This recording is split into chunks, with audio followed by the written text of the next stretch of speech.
Hey there, let's talk about email list building strategies to supersize and grow your business. Sharon Horne-Ellstrom here with Supersize Business.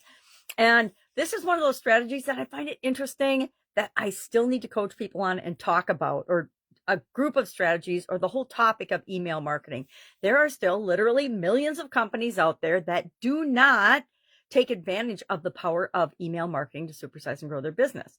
Email marketing is one of the fastest, easiest, least expensive, automatable, flexible ways to communicate with your customers and potential customers on the planet, because it's so inexpensive. It's easy to use. There's a gazillion tools now. And I don't know that a gazillion is a technical term. There are a lot of tools out there to make it fast, easy, automatic, etc. So let's talk about some of these strategies.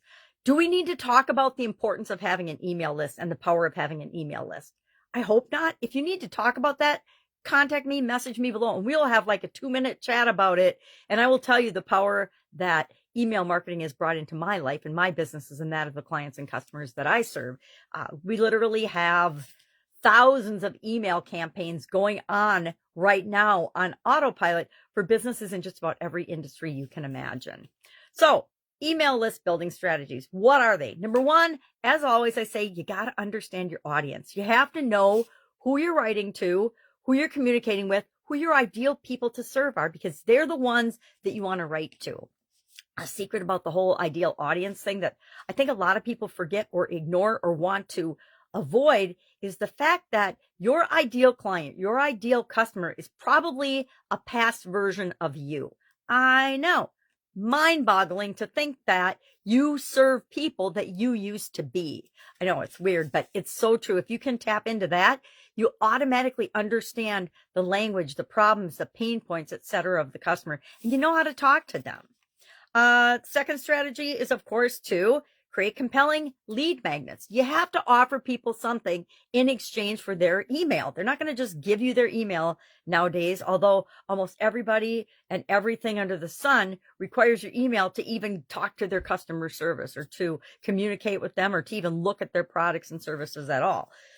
Because they've understood that getting someone's email means that they were interested enough to give something of great value to them, to you, in exchange for information or whatever it might be.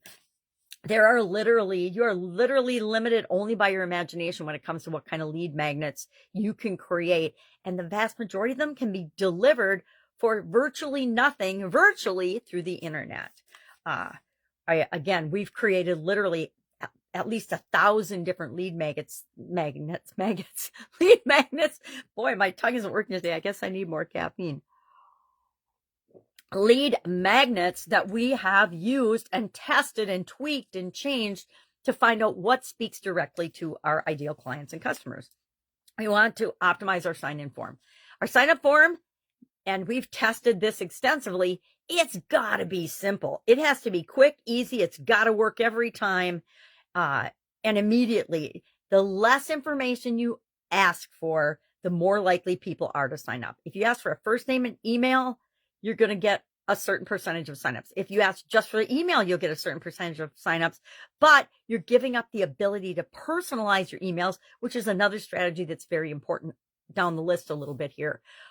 So it's up to you to decide what's most important and what you want to get. Maybe early on, you would start not customizing it, but then add that later. I say you start right off the bat, first name, email, first name, email, first name, email, and make the form super simple. Let them know what they're going to get. Make it easy and compelling for them to click that button to join your email list. So we want to optimize that sign up form, and it's got to be quick, easy to use. Don't put a bunch of automation and graphics on it so it takes forever to load. It also has to be mobile friendly. I don't even know if I put that on my list, because now I just automatically think in terms of mobile. It's got to look good on a mobile phone. It's got to work on a mobile phone. It's got to be accessible and readable on a mobile phone so that people can just do it and move on. Again, the psychology of signing up for something, buying a book, thinking that you've solved your problem just because you've made a purchase, even though you've never even gotten your purchase. That's a huge driving factor in human behavior. So why would we not want to use that in our favor?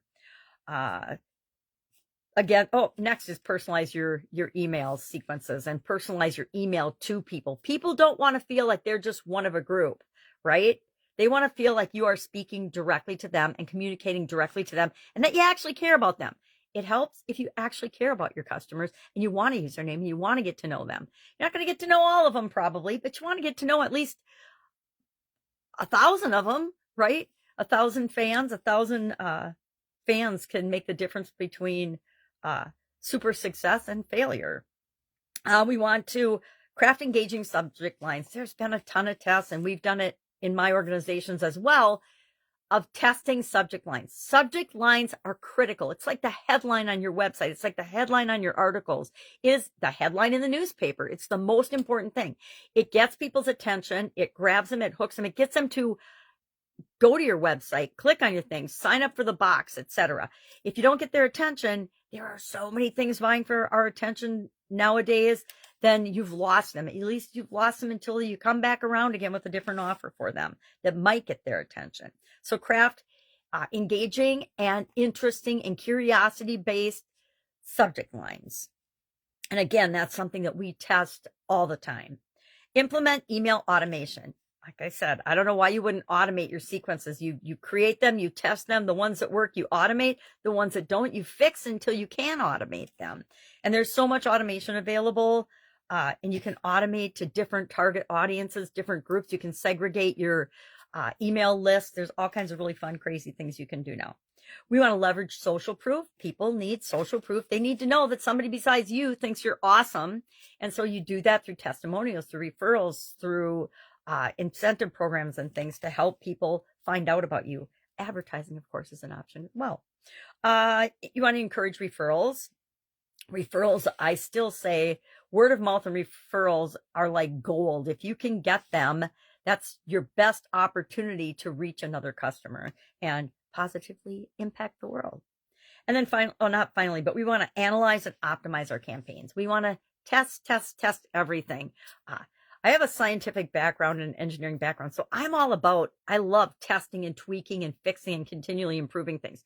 A lot of people don't.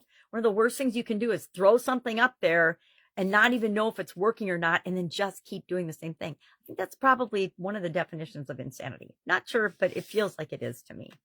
So we want to always be, and the one thing that I test a lot and continue to encourage people to test a lot is the ratio of content type emails to offer emails. It's different in different industries. It's different for different groups of customers. It's different. So we have to test it. And I found it tends to follow the 80-20 rule. 80% content, 80% information, 80% value to the customer, and 10 to 20% offers of your products and services.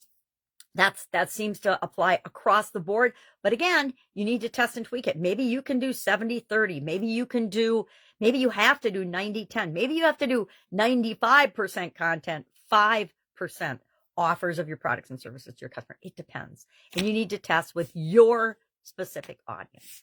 All right. I would love to know, what are you doing for email marketing? If you're not doing any emailing or email marketing or creating a list for your business, I would love to hear why not in the comments below so that we can learn from one another.